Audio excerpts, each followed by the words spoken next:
My name is Russ Derry. I'm the Director of Education at Epilepsy Foundation of Michigan, and today's Learn and Share conference call is on complementary therapies for epilepsy. And our guest speaker today is Dr. Gregory Barkley, who's an epileptologist with Henry Ford Health System. Thank you, Dr. Barkley, for joining us. Can you give us a brief overview of your clinical and research interests and your experience with this topic? Thank you, Russ. I'm an epilepsy specialist at Henry Ford Hospital in Detroit, and helped set up the epilepsy program in the 1980s, and I've been involved with that ever since. I've also been involved with working with the Epilepsy Foundation of Michigan since the early 1990s, and I've been on the board of directors of the Epilepsy Foundation of Michigan and a strong supporter of their programs since then. My research is on trying to find new therapies to help people with epilepsy, and have been involved with diagnostic tests such as magnetoencephalography, which measures the brain waves using magnetometers similar to what are used in metal detectors instead of putting EEG electrodes on, as well as looking at new treatments. So over the years I've been involved with taking part in clinical trials with my patients, starting in the late 1980s with Lamictal and going on up to the present time, as well as with an exciting new therapy, which is brain stimulation with a device called the NeuroPace, which just was approved by the FDA just recently, right, in part based upon the research that was done at Henry Ford Hospital. We have also worked trying to find ways to treat epilepsy better. We're using other approaches than medications, such as some of the psychological benefits of relaxation and mindfulness, and other kinds of techniques such as that Andrea Thomas, who's a psychologist in our department who formerly worked at the Epilepsy Foundation, has led, and we have worked a lot with patients with non-epileptic seizures and with a trauma support group that meets monthly. So a variety of ways in which we've tried to help our patients with epilepsy live a more full and whole life despite having epilepsy. Right. So let's just talk a little bit about what complementary therapies refers to. So that kind of generally refers to substances or practices that may have some health-related benefits, but currently don't have enough high-quality evidence to support their safety, effectiveness, and widespread use. So it's important to emphasize that these treatments should be used in addition to conventional treatments and not instead of them. Some therapies, like the Ketogenic Diet, actually started out as complementary therapies, and then that eventually became a mainstream treatment when enough evidence was established for its effectiveness. For this call, we'll really be focusing specifically on the potential benefits of complementary therapies in terms of seizure control, both their direct and indirect benefits. There can be other benefits for people with epilepsy, maybe improved cognitive function, mood, pain relief, or overall health and well-being, but just for the sake of time, we'll focus primarily on the impact of various complementary therapies on seizure control. So I'll just let you talk kind of about the various therapies that are out there. So can you just give us an overview of the most promising complementary therapies for epilepsy and what current evidence we have of their effectiveness and safety? Well, I would like to start by just talking about the importance of psychological well-being, right, on control of seizures. Right. Everybody knows that they have everybody on the phone call or either themselves or their family members knows that they have more seizures when they're stressed out than when their moods are doing well. And that's not unique to epilepsy. You could say the same for people with migraine or other kinds of asthma and other kinds of disorders too. So we know that epilepsy affects the brain and that there is a relationship between epilepsy, migraine, and depression, and up to 40% of people with epilepsy will have times in their life that they might feel depressed, and there have been a few studies looking at certain kinds of psychological approaches to help with the mood, and some of them have been shown to improve the number of seizures that people are having. So there's one of the hot topics in the psychological literature is a therapy called cognitive behavioral therapy, which can be thought of as trying to focus on how do you work on things in the here and now, and not how did we get here because of the things that have happened in the past. Certainly there is a lot of room for exploring the things that have happened to a person over the course of their life that may have brought them to feel the way they do. But the cognitive behavioral therapy, or using diaries or mindfulness relaxation techniques, and pursuing things that make a person feel that they are contributing to the benefit of others, all will help with improving your state of mind and your seizure control. I think that the question that probably most people have about the complementary therapy, at least based upon my experience in clinic, is that there are a lot of questions about medical marijuana and whether it is something that's real or whether this is a kind of a fad or even a sham, some people have asked about. But I think I'd like to spend a few minutes and talk about medical marijuana and marijuana itself, and go through that, if that's okay, Russ. Sure. I'm sure many people on the phone call have watched the CNN specials. Sanjay Gupta from Novi, Michigan, originally, went to University of Michigan for medical school, has featured medical marijuana in a couple of shows on TV, or which you can see over on the web.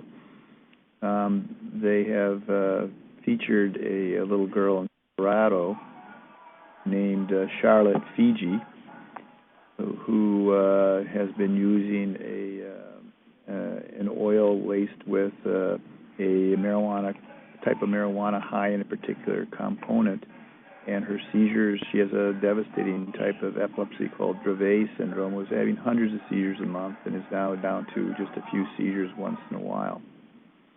So the question is, what is it about this? And so let's talk a little bit about what marijuana is, and do you have to go to Colorado to get it, and those kinds of questions. That's what I have a lot of questions about. So marijuana is, the key elements in marijuana are called cannabinoids, after the medical name for marijuana, which is cannabis.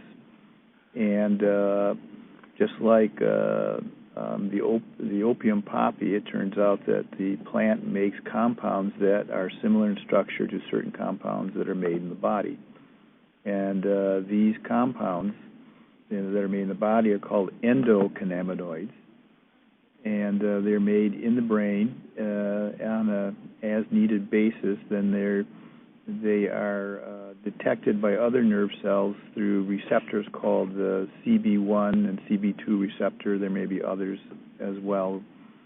But basically, the receptors, when they are in the presence of these self-made cannabinoids, will alter the way nerve cells fire.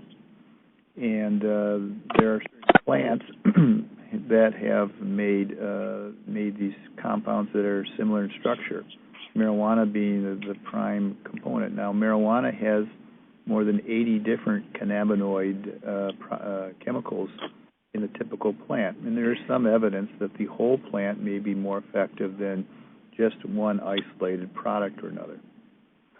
The the major compound in most strains of marijuana is a chemical called THC, and it is actually available as a prescription pill in isolated form called Marinol is the brand name. And THC is binds to the CB1 receptor, and it has some anti-nausea effect in particular. The number 2 compound in most and this is what makes you high. So high doses, or if you expose the brain to THC, it gives people a euphoric effect and alters perception and enhances some of the sensory things, which is why people use it to get high. The second most common compound in many strains of marijuana is a compound called Cannabidiol, or CBD. Now, CBD is much more interesting as an anticonvulsant drug, and there are actually strains of marijuana that have been bred to have high amounts of CBD and low amounts of THC, so people can use this and not feel high. The one property that all these cannabinoid compounds share is that they dissolve in oil, but they don't dissolve in water. So they can be extracted from the plant simply by chopping up the marijuana plant and leaves and boiling them in water with some butter or olive oil or something added to, so that when the compounds are heated up, they are released from the cells of the plant. They go into the oil, and then after you could strain it through a filter or a cheesecloth, and then you have an oil that is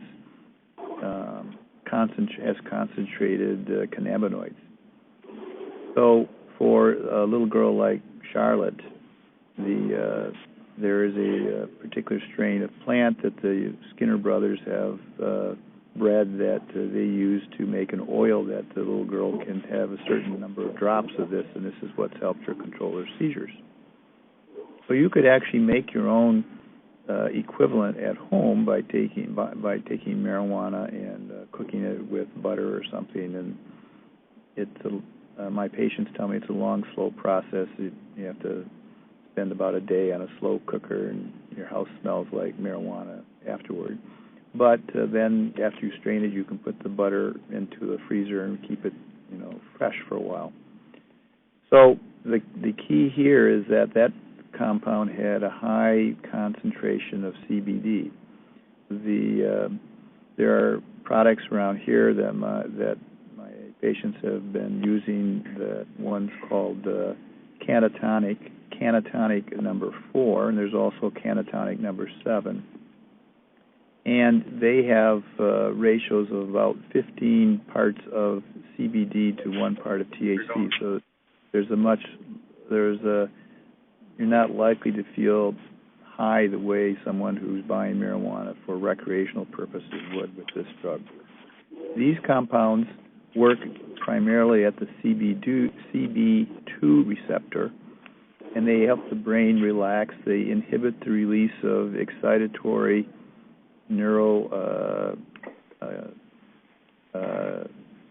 chemicals such as glutamate, and it's felt that the ratio of the excitatory neurotransmitters to the inhibitory ones are what are important in causing seizures. So we have there's evidence on a physiological basis that why these drugs should work. And once you get past the fact that these marijuana plants have been bred with very colorful names, kind of out of the hippie past, there is some evidence behind it. In fact, earlier this year, the American Epilepsy Society released a position statement on medical marijuana, and you can find it on their webpage, but it goes on for about a page, and it talks about the fact that there are a lot of anecdotal reports about medical marijuana, but there hasn't been a lot of controlled research. Part of that is because the federal government classifies marijuana as a Schedule I drug. Schedule I drugs are drugs that are felt to have no medical benefit, and they are subject to the strictest regulatory control by law enforcement. States which have it's been felt by many people in the medical community and just people in general that is an inappropriate classification, but the politicians at the federal level haven't changed things. I just happen to have a patient who works for the DEA, and I asked this patient about what their instructions have been, and she told me that their instructions have been as long as people are following state laws for the use of medical marijuana, that the DEA is not interested in pursuing them. So in the state of Michigan, there was a vote in 2008 on the use of medical marijuana, and it passed in every county of the state. So from the most liberal to the most conservative parts of the state, every county passed at the choice of the voters that medical marijuana should be available. There are, like many of these petitions that get voted on, there were problems with how it was worded. And right now there are currently a couple of bills that are waiting for final passage in the state legislature. One is to allow the local community to decide about how many dispensaries can be in a particular location, how they should be regulated. And the other is to allow the use of the sale and use of marijuana in non-smokable forms. The way the current statute is written is marijuana to be smoked, not used as an oil or as what are called edibles or medibles. Some of my patients have told me about using chocolate bars or suckers that are high in CBD, and that helps in addition to taking their anti-seizure medications as a way to help them control their seizures. So one thing you should be knowing. And Dr. Guthrie, I'm sorry, the cookies are really, really good, and they help your appetite. So the CB1 receptors, is that Valoris? That sounds a familiar name to me, voice. Yeah, you can grab for me. The review process is pretty simple. If you go to the Licensing and Regulatory Authority, or LARA, and type in LARA medical marijuana or Michigan medical marijuana, you'll find the form. We actually have copies of them, and there's a one page for the doctor to fill out. There are actually a bunch more questions for the patient to fill out, and then you send in the appropriate fee. And the statute says that the completed application serves as a temporary license after 21 days. I was told that the cards are coming back at about 1 month. And with a card, then you can feel secure that if you have small amounts of marijuana, that you're not going to be subject to being busted or anything by the police.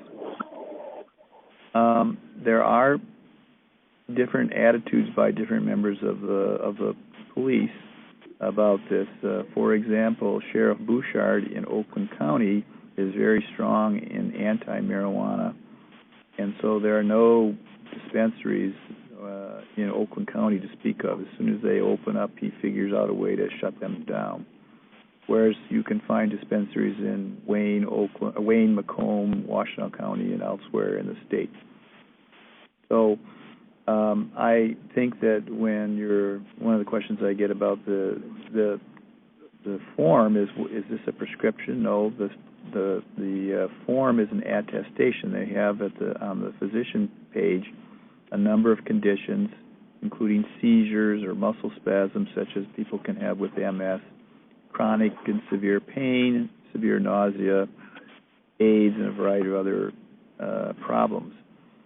The state has recently approved a modification. It's added post-traumatic stress disorder because one of the benefits of medical marijuana may be helping people to recover from post-traumatic stress. Part of the way that medical marijuana works, it helps people relax. It does enhance the appetite, as Valora said. It also helps with forgetting, and that actually brings up a point I will make in a minute. And it controls seizures and chronic pain and nausea through the changes in the way that the nerve cells release their neurotransmitters. The forgetting part is I want to raise because it's been shown that the way marijuana works in adults is a little bit different than in children. In fact, if you give marijuana compounds or cannabinoid compounds to fetal research animals, it actually enhances seizures because the brain of the fetus is developing in a different way than the adult brain, and so the effects are just the opposite of what you might expect. There's also been evidence that shows that in teens, in particular, where the brain is still developing, that marijuana impairs memory formation. And so I would look at standard therapies before medical marijuana in children and teens, certainly, and even in adults, because we know that the anti-seizure drugs that we have are effective for most people who have epilepsy. The other major danger of marijuana is in smoking, and smoking for people with epilepsy is particularly dangerous because if you have a seizure while you smoke, you could actually burn down your house with a lit cigarette. In addition to the known health effects of causing heart attacks and lung cancer and other kinds of cancers. So with marijuana, when you're smoking the entire plant, you're getting all those toxins from burning leaves that are not good for the lungs in the long term. One way around this is that the marijuana compounds, the oils, boil off at a lower temperature than the leaves burn. So there are a variety of products that are on the market called vaporizers, in which you put a small amount of marijuana into this little heater device, and it heats it up. And the temperature at which the marijuana compounds go up into the air is lower than the leaves burning, so that the benefit is that it's safer for your lungs. And my patients tell me it doesn't stink up your house like it would be if you were smoking. So the vaporizers can be both electric or battery operated, and there are a whole variety of ones on the market, ranging from probably $50 to $600 or so. Another benefit to these is that my patients tell me you use smaller amounts, so it costs you less in the long run once you have one. So I'm not sure where this is heading at this point, so maybe I should ask if there are questions that people want to ask. Well, one question I had was in terms of the research that's been done on medical marijuana and epilepsy, has most of it been on the whole plant and in strains that are, what you would get typically, which is the high THC and lower CBD, or has there been much research done on high CBD, low THC strains? So there have been a number of studies done with looking at specific isolated chemicals, THC alone, CBD alone, the whole plant, and in experimental animals primarily. The research is difficult to do because of the federal restrictions on obtaining the product. But the bottom line is that there's plenty of evidence in the literature of the effectiveness of CBD in particular in helping to control seizures. There's also some evidence that the mix of those 80-some compounds together may be more effective than any one of them in isolation. So, it's sort of, I guess, making a food analogy, it's the difference if you real vanilla, which costs more than if you take the vanillin artificial single compound. They don't taste quite the same. There's a slightly different flavor because real vanilla has more than one compound, and you can come close, but it's not quite the same to have the artificial stuff. Right. So the studies that say that marijuana impairs memory function in teens, what do you know if those studies were done with the high THC versions, or if that was looking? I think that was mostly using the standard marijuana THC. Okay. High THC. A possibility that could be contributing to it and not the CBD. Right, but again, the developing brain may utilize. We know that teenagers don't think the same as adults, right. And we can all think back to some of the things we did when we were teenagers and think, how could we be so stupid? Well, that's because we didn't. Teenagers don't think the same as adults, and not necessarily. Huh? I said not necessarily.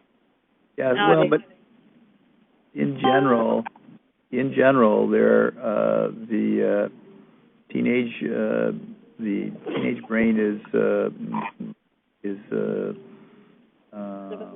not the same in terms of judgment. The frontal lobes of the brain develop into about the mid-20s, and so I'm just making a general statement that there are reasons that there are different rules about teenagers in driving versus adults in driving, based upon the fact that the accident rates are higher because the judgment isn't quite the same.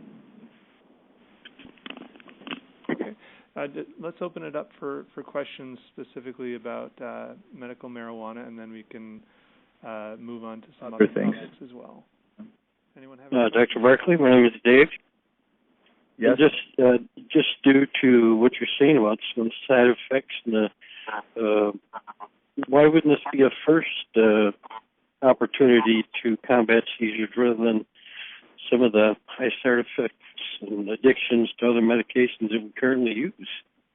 Well, I'll tell you, the major reason is that the drugs that have been approved by the FDA have all been tested in a controlled, double-blind clinical trial in which both the doctors and the patients weren't aware of whether they're getting the active compound or the placebo.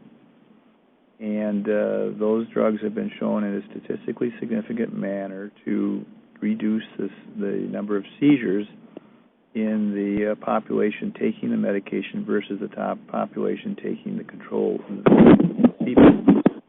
Now, I am pretty sure that there is something beneficial in controlling seizures in marijuana.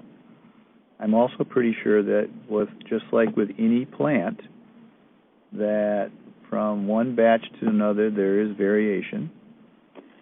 If you like apples and you go to the same orchard every year, every bag you buy is a little bit different, and just like any other farm product. And so that variability may be enough to alter your seizures from one batch to another. There's been a lot of controversy about generic versus brand name drugs, and the variability between brand name and generic anti-seizure drugs is far less than the variation from one batch of marijuana to another. So for that reason, I think that that alone those, the fact that there haven't been carefully controlled studies, in part because of government resistance to this, and also in part because drug companies probably haven't been able to figure out a way to charge high prices for it, has made it so we don't have the solid evidence-based data that can say that with certainty these drugs work better than a placebo. I had a nurse once in a migraine study in which both of us knew that for, I think it was 6 or 12 weeks, she was on the placebo, and 6 or 12 weeks she was on the real drug, and then she was on the placebo and the real drug, and this crossover back and forth. So what we didn't know was the times that she was on the drug and the times that she was on the placebo, neither of us. And what was interesting was while we were doing the study that she was having complete control over her migraine headaches for blocks of time, for blocks of time. After about a year, the study came to an end, and her headaches came back in force. Wow. And so we petitioned to the company to have the code broken, the blind broken, so we could see if we could get compassionate release of this that was being tested. And lo and behold, that this was having the best response during the placebo phase and not to the drug.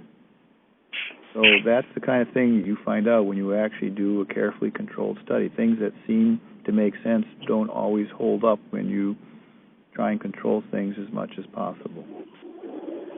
Okay, thank you. Yes, I have a question. Dr. Barkley. Hey, one of the things I've heard with marijuana is that the adverse event profile is pretty much non-existent. Now, with the exception of we know memory loss is always an issue with marijuana, can you make any comment at all as how it compares to some of the other AEDs, maybe Topamax in particular for memory or memory issues? All right, so all drugs that we're talking about, whether they're prescribed drugs or marijuana, work on the brain. Right. And so it's going to be, in all of these, it's a matter of dose. And all these drugs that we've talked about affect seizures by changing the way the nerve cells fire. So that, I would say, as a general statement, in low doses, the drugs work with fewer side effects than high doses. So if you take 1 pill a day of any of these drugs, you'll have fewer side effects than if you take 5 pills a day. And if you use 1 dose of marijuana, you'll have fewer side effects than if you use 5 doses. So that's just a general statement of the higher the amount, the higher the effects on the way that nerve cells function. If you could think about the way these drugs work on nerve cells is think about an RPM gauge on your car. When you step on the gas, the RPM gauge goes up towards faster and faster, and if you have your foot to the floor, the RPM gauge goes into the red line. So a seizure is when your brain is in the red line firing uncontrollably too fast. And so the way these drugs all work are sort of like they're a regulator, and so they slow the maximum firing rate. So in a low dose, they'll slow the maximum firing rate a little bit.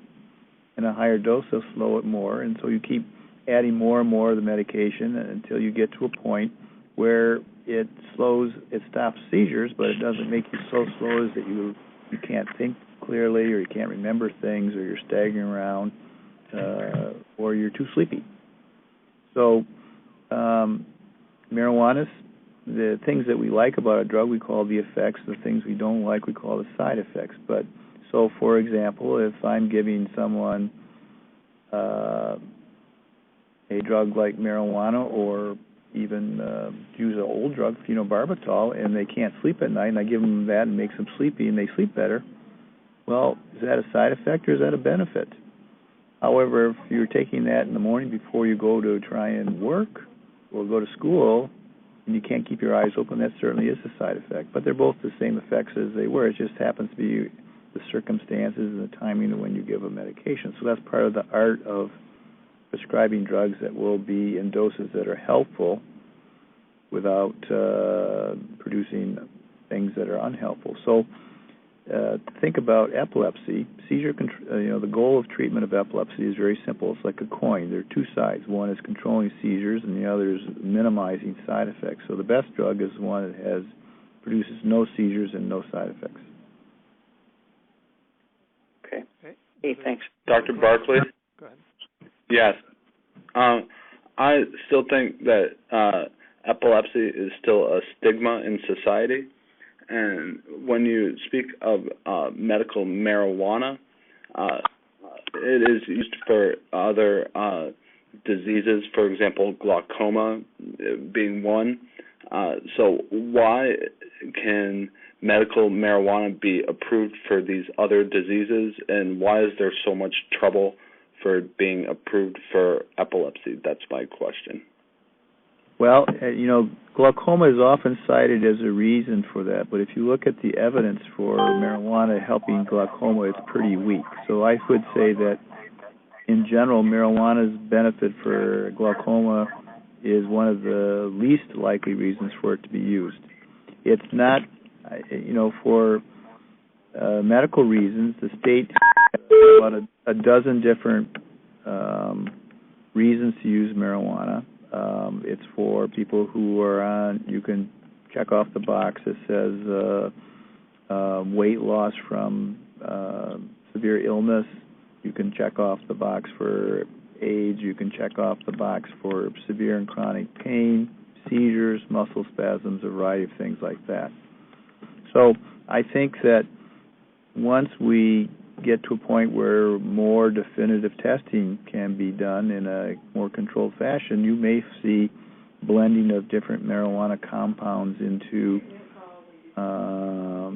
pharmaceutical preparations in precise doses that you might take as a pill or as a liquid or something in a way that you might find that the mixture of A and B is what you use for someone with where you're trying to control pain, and compound C and D are what you use when you're trying to control seizures. And it may be that one type of epilepsy might be controlled with C and D, and another type of epilepsy might be controlled with E and F, or that the ratio of them might be 2 to 1 in one, and 1 to 2 in the other. So there are a lot of things that we don't know. We also don't know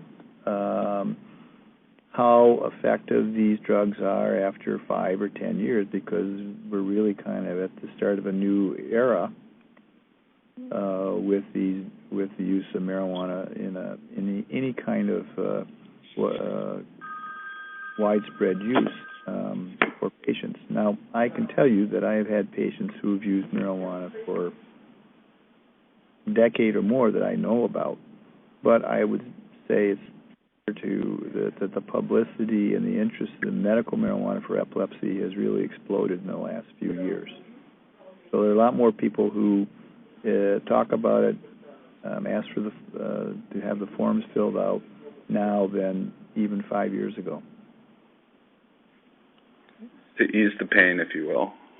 Well, it does. It's clear from research and from testimony of patients that it does help pain. Now, you talked about the stigma, and I think you have to be careful in jumping to conclusions about this. And I'll give you a personal example.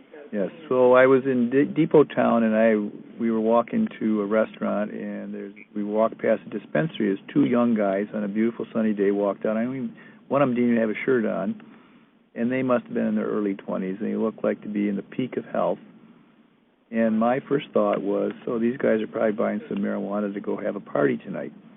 But I thought, and after I reflected on that, I said, now that's actually a biased opinion. How do I know that one or both those guys don't have epilepsy? Does someone with epilepsy look any different? You can look perfectly fit athletically and have epilepsy, as we all the people on this phone know. And so we have to guard ourselves to jump to conclusions.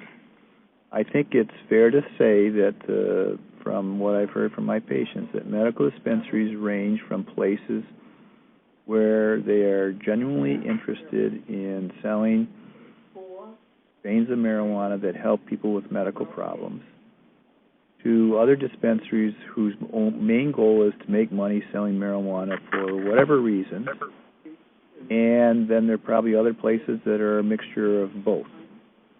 So these dispensaries are running a business. They are trying to make money, and just like any other drug company, they're selling what people want to buy. So I think that if you're thinking about medical marijuana, that where to get it, you probably need to go to more than one place and get the sense whether you feel comfortable there or not, and even before you get to the point of deciding which kinds of strains might work with you, for you. I believe there was a recent case in Alabama as well where medical marijuana was approved as well, not completely, but maybe in the Senate or something along those lines. I don't know the count, but I would say probably close to half the states have approved marijuana for medical purposes. I think Ohio just did it just in the last month or so. And Colorado and Oregon have approved it on a state level just for whatever use anybody wants to do with it. Why is the federal government so behind with the states then? Well, I think that there are people who, the war on drugs has been I think people have legitimately felt that drugs are bad for the society. We certainly pay a high price in crime and putting people in jail and all kinds of things. And now, whether the approach is right or wrong, it certainly has been a business in the sense that a lot of people are employed in law enforcement and prisons, as well as people selling the drugs. So there are a lot of people who don't mind the system the way it is. There are people who feel very passionately that any drug use is wrong. And just as we had an era of prohibition of alcohol, we can look at this as sort of the marijuana prohibition. There are people who feel strongly that marijuana is a gateway drug to other dangerous drugs, although one might argue that nicotine in cigarettes is probably the gateway drug more than any other one. So I think this is an area where people can legitimately differ on the way they feel about this. Now, I think that the weight of public opinion has gotten ahead of the regulations, and this is not the first time it has happened, and that people have decided that marijuana isn't that dangerous and it does have medical benefits. And I would not be surprised that in the next 5 years that there'll be a substantial change in the way marijuana is regulated on the federal level as well as at the state level. Dr. Barkley, do you have any concerns about marijuana affecting someone's ability to properly adhere to their treatment plan that's already in place with the current AEDs they're on? I think that there could be, like any other drug, marijuana can cause problems. I think I have not found in my experience that people who've added medical marijuana to their use of the standard anti-seizure drugs has changed their how well they adhere to using their standard medications. Most people with epilepsy have a very strong urge to have no seizures at all. And so once they find a combination that works, they tend to stick with it. I think that I've had patients run into problems of coming up with the money to continue to purchase marijuana because some of these oils that you can buy at dispensaries are quite expensive. And the other thing that I find that patients have had frustration about is that there isn't a standardized way to know exactly what you're getting when you buy it. Sometimes they find chemical analysis of how much CBD or THC is in a product, and sometimes they don't. And as it is a natural product, there's variation from batch to batch. So I think all those things create some variability in the whole process. The other thing it's important to talk about is that there are psychoactive effects of these things. THC makes people feel euphoric and get high, and it impairs. Studies have shown that it impairs the ability to drive, just as talking on your cell phone or drinking too much alcohol impairs your ability to drive. So it impairs judgment, it impairs memory, and I think that the degree that it interferes with thinking depends on the concentration and dose of the various compounds in the particular strains that you're talking about. So it's hard to say. So saying medical marijuana is not like saying Bayer aspirin. It's not the same product, because the medical marijuana that you have and the medical marijuana that the next person has may be much different in composition. Does medical marijuana have the potential to interfere with the metabolism of anti-seizure medications? There may be some effect on the more so probably with the older drugs that are largely liver metabolized, like phenobarbital, Dilantin, Tegretol, than the newer drugs, which have a much smoother process of elimination and metabolism.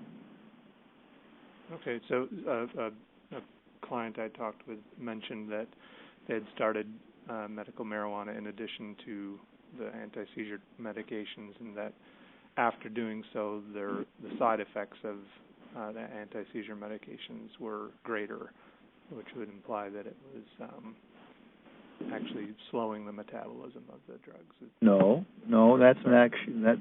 I don't agree with that. I'm sure that if you added marijuana to someone taking 2 or 3 other anti-seizure drugs, that they might notice more of effect on how they feel and think, because you're now taking. Let's just assume that medical marijuana is another drug. So if you were taking 3 drugs and you add a 4th drug, guess what? You will have more side effects, more likely than not. And so you have to be careful, and I don't recommend experimenting on your own. Other questions about medical marijuana before we move on to some other? I have one. Go ahead. Hello. Hi. I have a 6-year-old daughter that's on 3 anti-seizure medications, and we started the CBD for her. Yes. And I was just wondering, I was wondering what I should look out for, because sometimes she says, "Oh, my head hurts." I don't know what it is. I don't know if it's just her head hurts or if I should be looking out for, because it's really low THC and apparently high CBD, but I guess I don't know how to control that myself to know what I'm really getting when I buy it. Yes. Well, what I would say is that what you would want to look for is, does she seem to be as quick in responding and as mentally as sharp as before? Does she seem Does she seem to have a good, or does her balance seem to be unaffected in her hand-eye coordination? Those kinds of things. Yeah, seems good. Yeah. So. And then I think that what you do, like with any other seizure drug, you start at a low dose and you gradually increase to the point where seizures start to improve, or you start to notice some side effects. If, like, this is no different than any other drug strategy. If you're increasing the dose and someone runs into side effects, but the seizures are, half as often, then you may want to say, well, let's see, of the other 3 drugs that aren't working that well, which one do I want to talk to my doctor about cutting back on, rather than cutting back on the new one that seems to be working. Yeah, we're noticing sometimes she gets a little longer seizure, but I don't know if it's because she's growing, or I'm not giving her enough drops. That's part of the things we don't know because of the lack of controlled trials, like a standardization of doses and all kinds of things. So it is a little bit of a no man's land on this. you can't overdose on it, but I don't want to overdo it either. I just wait. You can overdose on marijuana, and you can end up with being pretty drowsy. The one thing is that there are no receptors for cannabinoids in the brain, so that overdoses of marijuana do not impair breathing the way, say, if you took too much phenobarbital does.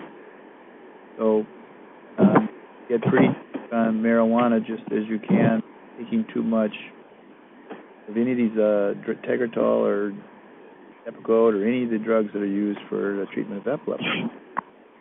I had a comment about the medical marijuana. Now, one thing about it helped me relax, and it takes the stress away from me, and I don't think about all the problems that I have.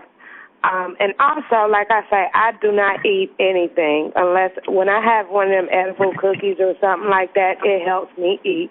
And that headache that she's talking about, it goes away. And I be having a headache because I don't be in 8 all day or anything. And so that headache, it goes away. When I'm always complaining about that headache be because I haven't ate enough that day. Oh, yeah. So Dolores, that's a good point, that there are many reasons why people might have a headache. The other thing is that just like with the standard seizure drugs, you may, when you first start using a medication, notice some side effects, and as you get used to it, the side effects may go away. So people who use, let's say that you have a high CBD compound, a little bit of THC, you may get used to the kind of the euphoric effects, and so after a while you don't notice that the same way you did first started taking it. Someone else have taking a the question? marijuana, will that make you be high as a kite? So depends on the strain of marijuana you use and how much you use. If you look at the concentration of the cannabinoid compounds today compared to 10, 20 years ago, marijuana has been bred to be more potent than it used to be, so that the marijuana that college kids smoked in the 60s is pretty weak in comparison to the marijuana you buy today. So when at the dispensaries, people who are trying to get marijuana to get high will find that they take much less marijuana than it took if they were using the stuff that was available a couple decades ago. There are still people who are selling marijuana that is primarily composed of THC in high concentrations, and I would wager that small amounts of that might make someone feel pretty intoxicated. The reports that patients tell me about using the high CBD compounds is that it doesn't seem to affect their thinking. The other thing is that I have at least one patient who tells me that he uses one strain in the morning and a different strain at night because the one at night makes him feel a little sleepier and it helps him sleep better. So sometimes you can use the so-called side effects to your advantage. If one strain makes you feel sleepier, then you take that one at night. Okay. So let's move on to some other topics, and we can always come back to this if people have further questions. But can you talk about some different dietary approaches other than the ketogenic diet and its variants? A lot of people ask about vitamins and minerals and other dietary supplements that might be beneficial. A lot of people talk about things that are in foods that could be harmful and that they try to avoid those things, and whether or not there is any evidence of that is unclear. And then other people talk about various special diets. A lot of people talk about gluten-free diet and elimination diet, detox diets, all and a number of different fad diets that are out there. So can you just talk a little bit about dietary approaches and if there is any evidence for anything having some potential benefits, or if there's any potential dangers in doing any of these things? Sure. First of all, the rules regarding the concentration, purity of over-the-counter preparations is hardly different than the rules about medical marijuana. It's atrocious, but political interests have prevented the FDA from regulating vitamins and food supplements, so that there's all kinds of stuff in these things that are not only not good for you, they're harmful. And as a general statement, I would say that all the muscle-building products on the market are inherently dangerous, and I wouldn't use them at all. We have seen how many Olympic athletes using what they thought was a high-protein preparation find out there are all kinds of banned substances in them, and that's just a typical example. There have been products taken off the market because they had ephedrine, which causes seizures itself. And so I would be very careful about those things. A good, balanced, healthy diet is the best diet. Now, the way the ketogenic diet works is that it tricks the brain into thinking you're starving to death. When the brain is set up so it uses sugar as its fuel exclusively. Sugar in the form of glucose. Table sugar is a mixture of glucose and is sucrose, which has both glucose and fructose in it. Cane sugar, or corn syrup is fructose, or high in fructose. And the brain gets its energy from the sugar molecules. When a person is starving to death, after a period of starvation, the brain will switch and start burning fat as its fuel. And that switchover changes the chemistry of the brain in ways that produces some compounds which we have not identified but have been demonstrated in observational trials to really help seizures, particularly some of the very intractable ones. But in order to get the ketogenic diet to work, you have to maintain this semi-starvation state. And over a period of time, people lose weight, or in children, they don't grow as they are supposed to.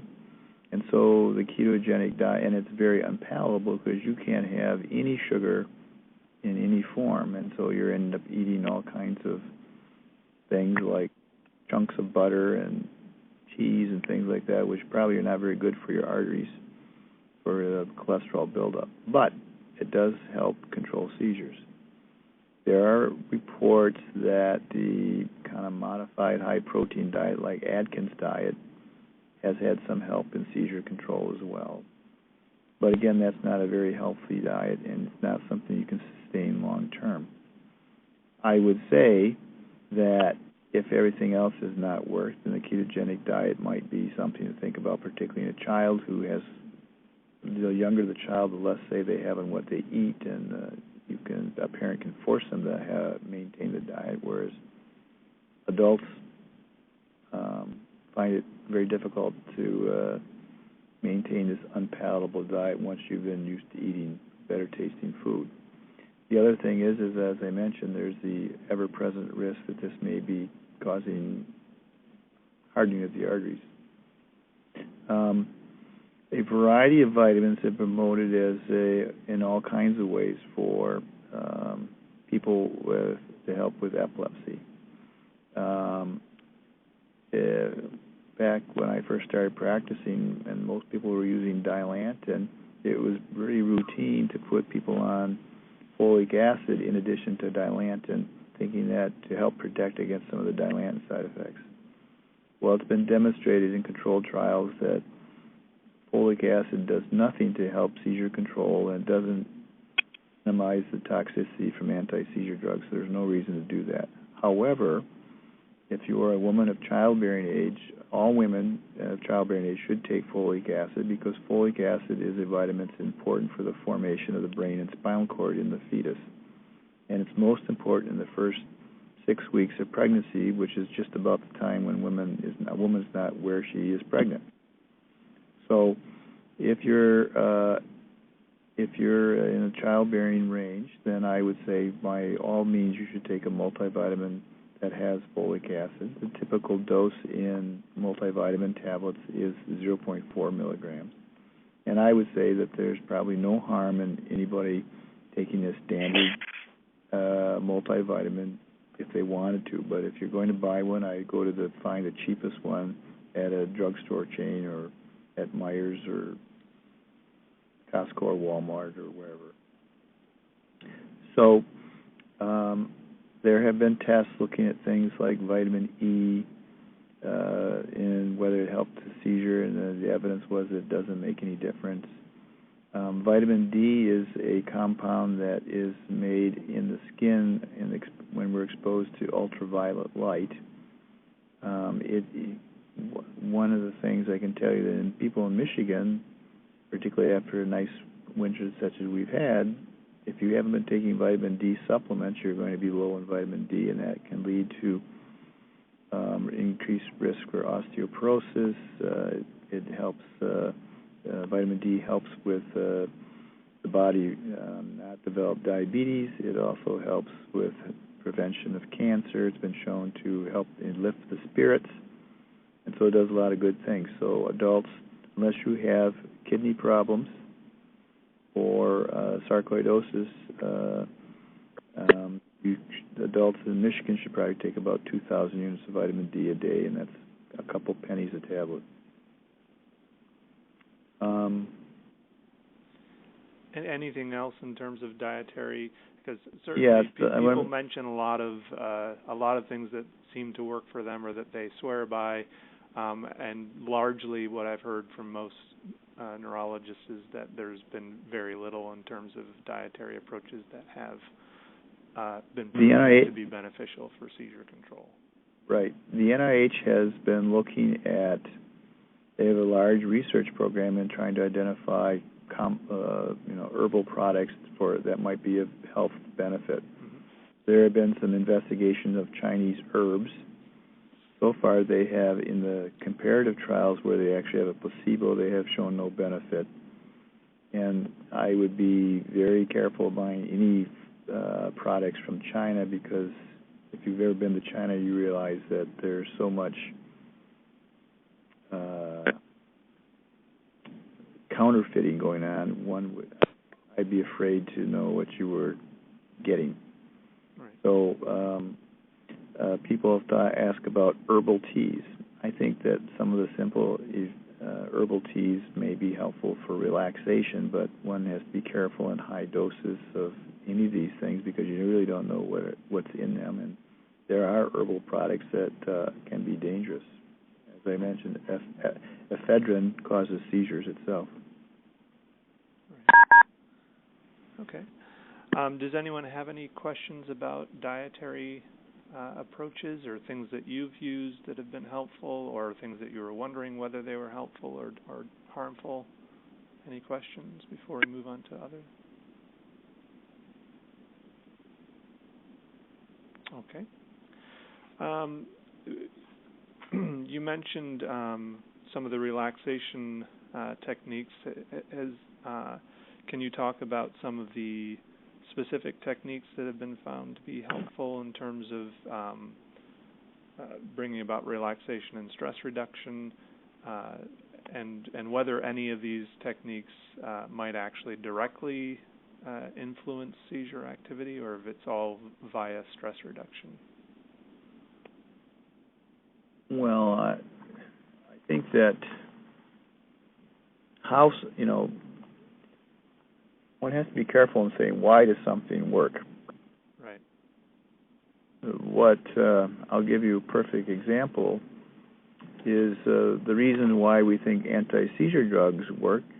We've been wrong many times. Right.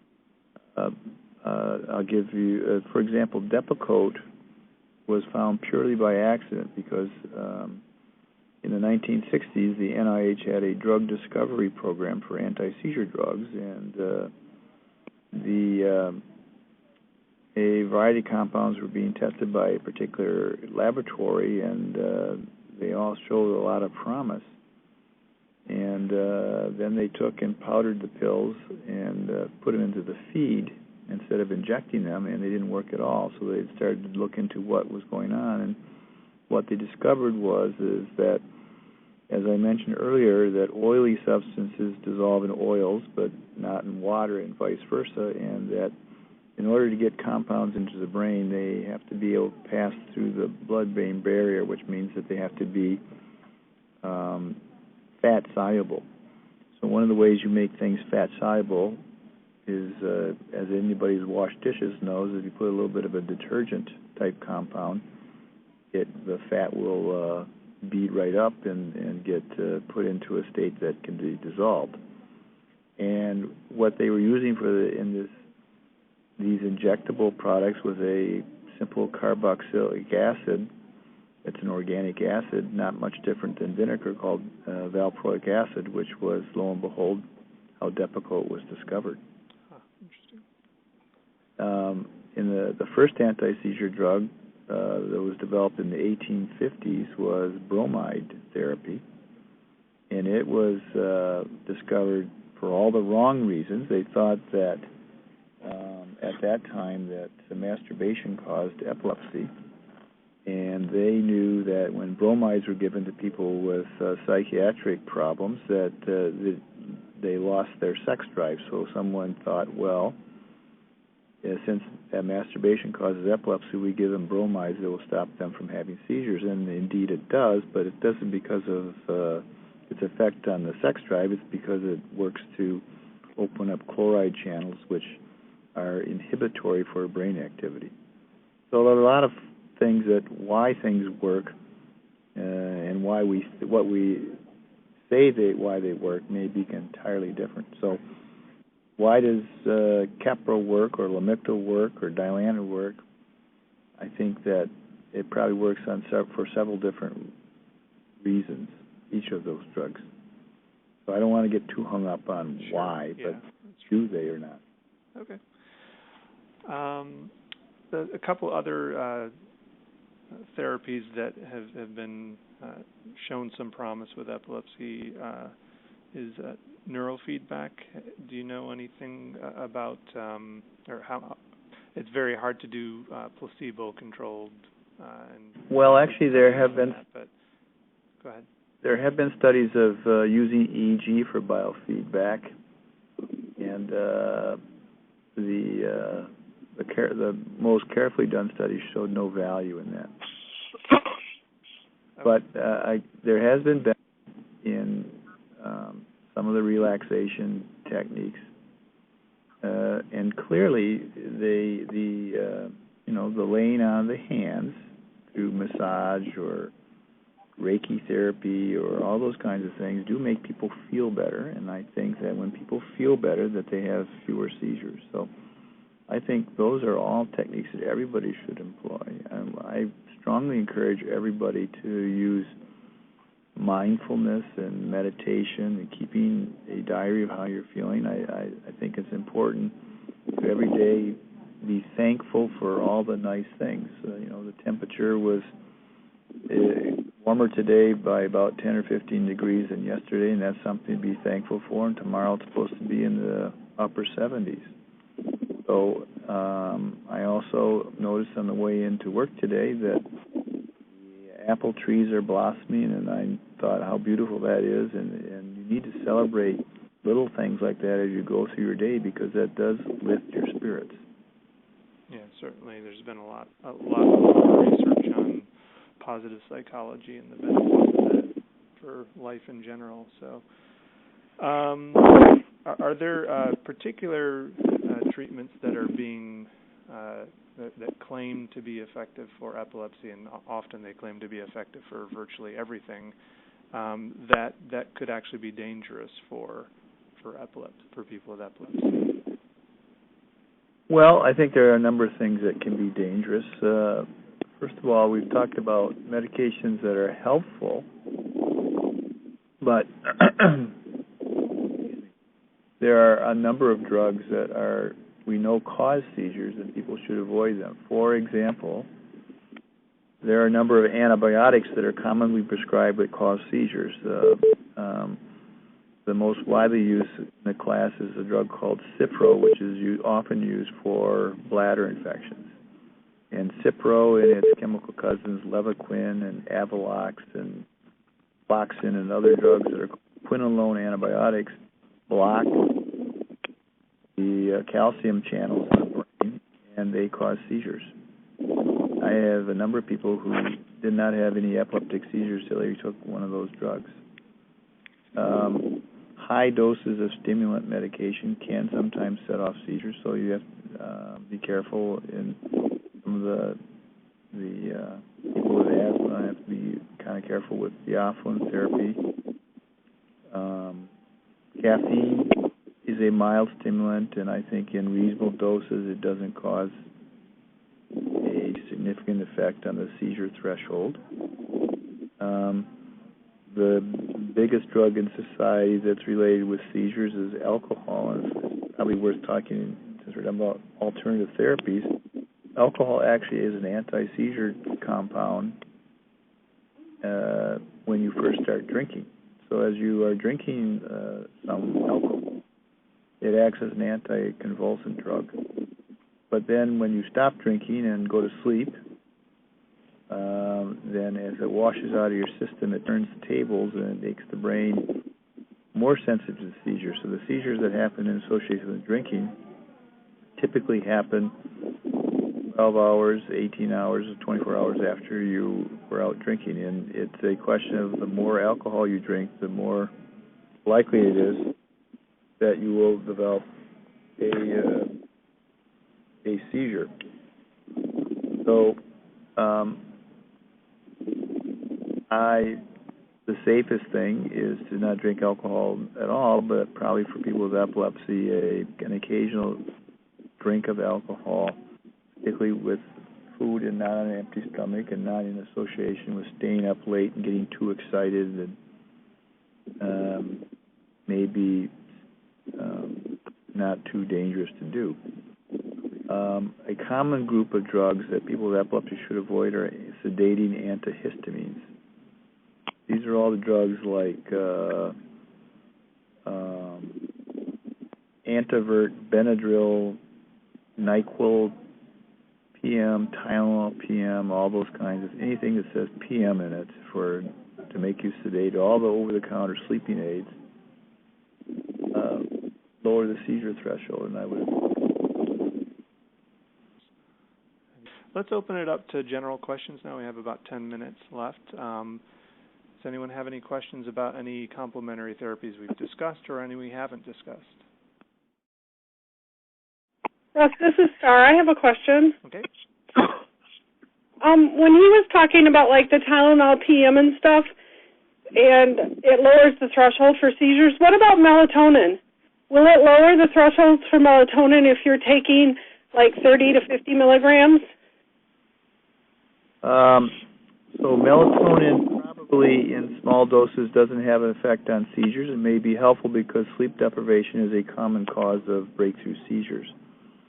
The problem with melatonin is, like all other over-the-counter compounds which are sold as food supplements, is that you don't know if the 3 milligram tablet and the 30 milligram tablet have 10 times difference in the amount of medicine you're taking or not. So I think that you have to be careful in when you talk about what is the safe threshold for seizures. I think melatonin clearly can be a drug that can help people fall asleep better and have more restful sleep, but reasonable the amount that you're taking. So should you use the smaller doses of melatonin? I think in general for anything like this, you start always with a smaller dosage. You know, just because a little bit is good does not mean a lot is better. Right. Okay. Okay. Other questions? This is Matt. I've heard that Someone told me a chiropractor would help for seizures, could cure it. No, I think that's nonsense, to be blunt about it. Chiropractic manipulation of the lower back is probably helpful for low back pain. Chiropractic manipulation of the neck has no effect on epilepsy, and anybody who says things like that is not, there's no scientific basis for that. Seizures come from the outer portion of the brain, the cortex, the gray matter, and the only way that chiropractic manipulation of the neck can affect the function of the cortex of the brain is when it causes strokes and causes damage. And I've seen 2 young women in their 30s, early 30s, who've had strokes from having their necks manipulated by high-velocity chiropractic manipulation, and I do not recommend that at all for anybody for any reason. Okay, thanks. Yeah, I think there are a number of complementary medicine practitioners who maybe the benefit that you might have from them is that they might look at things more holistically in general, and that might have just general benefits on health. But so chiropractic being one of them, some chiropractors, have that sort of holistic approach. Similarly, people who talk about homeopathy, some of those practitioners also have a more holistic approach, which may be beneficial, but the actual technique, the central technique of chiropractic manipulation or homeopathic medicine likely has no impact or could even possibly be harmful. Well, I think that's a good point, Russ. As I said, chiropractic manipulation for like low back pain probably is quite helpful, just like physical therapy. I would look at it as another style of physical therapy. Right. And physical therapy, but using the little electrical stimulation devices and all that has no benefit for epilepsy. And so I just think that that's not a good use of a person's money.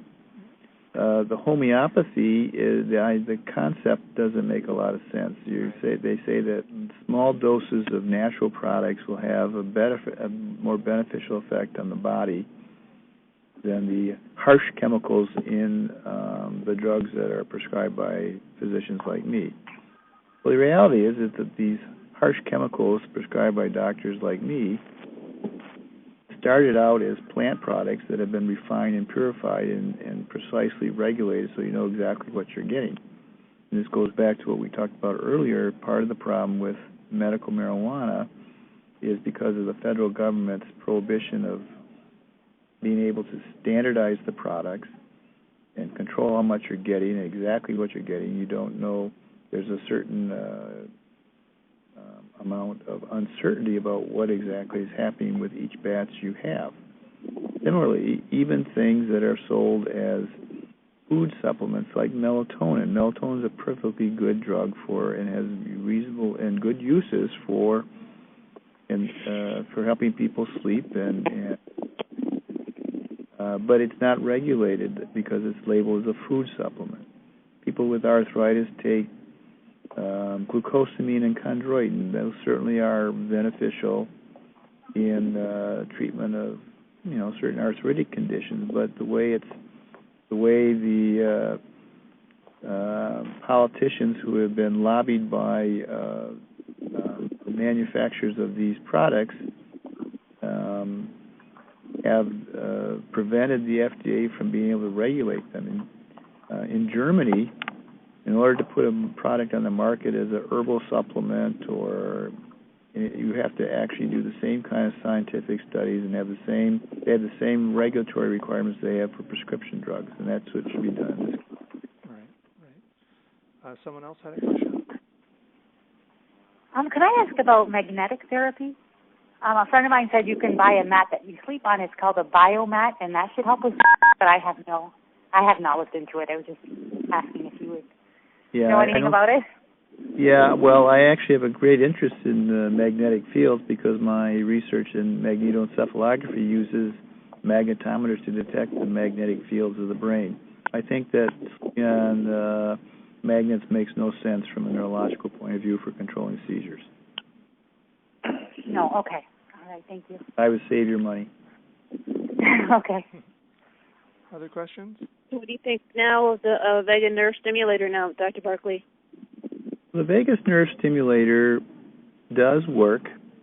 We have probably about 200 people with vagus nerve stimulators at Henry Ford Hospital. We did a survey, and I would say that about a quarter of the patients with vagus nerve stimulators have had a significant reduction in their seizures. Nobody has ever become seizure-free with a vagus nerve stimulator. But it does work. How it works, I don't know. What it is a clock that adjusts the strength of the way it stimulates a nerve, the vagus nerve. The vagus nerve is the nerve that brings sensory information from your gut up to your brain, so you know whether your stomach's full or empty, for example. And by stimulating that nerve, it alters the brain function in some way that in some people it makes a difference in seizures. So in our sample that we looked at, this has been a while ago, that about a quarter of the patients it made a big impact in improving seizures. In about a quarter of the patients it didn't at all. In the remaining 50% there was some response, but not.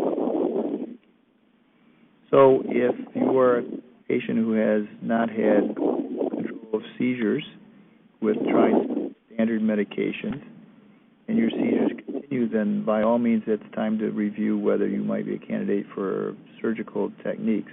The most important surgical technique is epilepsy, because if we can identify where your seizures are coming from, and they come from a single spot, particularly in the temporal lobes, about 3 out of 4 patients who have epilepsy surgery in the temporal lobes stop having seizures. Now, it doesn't get them off medications for the most part, but we usually get them down to just one drug with no seizures, which is, a very good goal. If your seizures are coming from other parts of the brain, then depending on whether we have it's harder to find the focus. Surgery may or may not be an option. If both temporal lobes are involved, or if there's more than one site, then you can't cut out, too much of the brain, or else you'll have problems with unwanted side effects. But the new NeuroPace neurostimulator offers a great deal.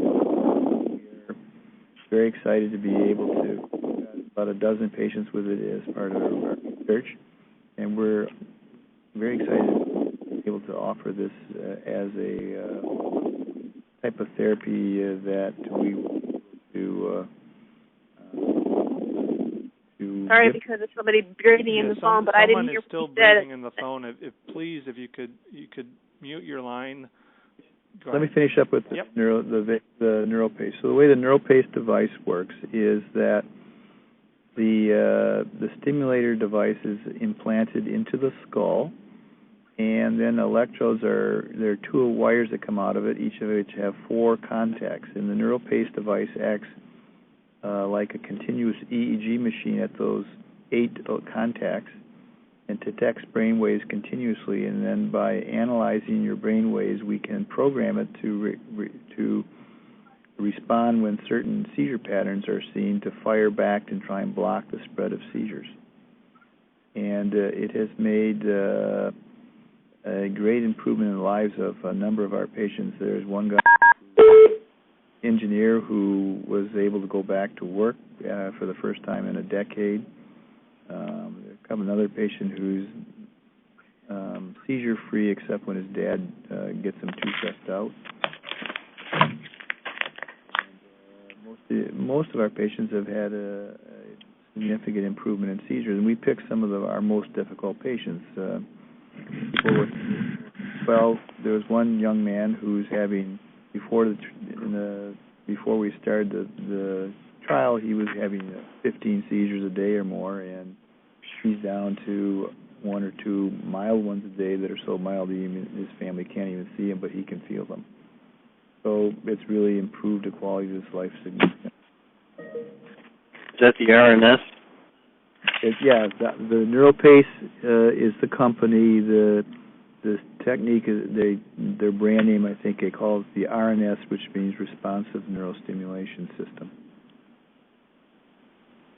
Okay, maybe time for one more question that's related to complementary therapies. Anyone who hasn't had a chance to ask a question yet? Okay, well, it is a little past the end time for this, so I want to thank you, Dr. Barkley, for your time, and thanks everyone for participating. If anyone has any further questions, certainly feel free to email me or call me, but I think we learned a lot today. Thank you. Yeah. Thank you. Thank you. Well, Thank you. Thank you, Dr. Barkley. Thanks, Dr. Barkley. Thank you.